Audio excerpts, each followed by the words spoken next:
इस arrow diagram को observe करके हमको रिलेशन लिखना है, रोस्टर फॉर्म में भी और सेट बिल्डर फॉर्म में भी। सो हमारे पास दो सेट हैं, सेट ए और सेट बी। इनके एलिमेंट आपस में रिलेटेड है। सेट ए का जो एलिमेंट 4 है वो सेट बी के 2 और -2 से रिलेटेड है। 9 रिलेटेड है 3 से और -3 से। उसी तरीके से 25 रिलेटेड है 5 से और -5 से। तो यहाँ पर ऑब्जर्व करके हम डायरेक्टली लिख सकते हैं इसको रोस्टर फॉर्म में। रोस्टर फॉर्म में हम बेसिकली एलिमेंट वाइज लिखते हैं। तो 4 रिलेटेड है 2 से और -2 से। 9 रिलेटेड है 3 से एंड -3 से।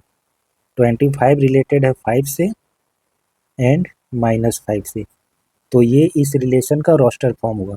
नेक्स्ट हम लोग इसको लिखेंगे सेट बिल्डर फॉर्म पर। सेट बिल्डर फॉर्म पर लिखने के लिए ना रूल का पता होना जरूरी है। सेट ए के एलिमेंट सेट बी के एलिमेंट से किस बेसिस पर रिलेटेड है, किस तरीके से वो रिलेटेड है, इस रूल को ऑब्जर्व करने के बाद ही हम उसको सेट बिल्डर फॉर्म पर लिख सकते हैं। सो हम यहाँ पर ऑब्जर्व कर रहे हैं कि 4 रिलेटेड है हमारा 2 से और -2 से। यहाँ पर हम ये नहीं कहेंगे कि 4 अपने स्क्वायर रूट से रिलेटेड है, क्योंकि 4 का स्क्वायर रूट केवल 2 होता है, -2 नहीं। ठीक है, ये कहना सही होगा कि 4 उन नंबर से रिलेटेड है जिनका ये स्क्वायर है।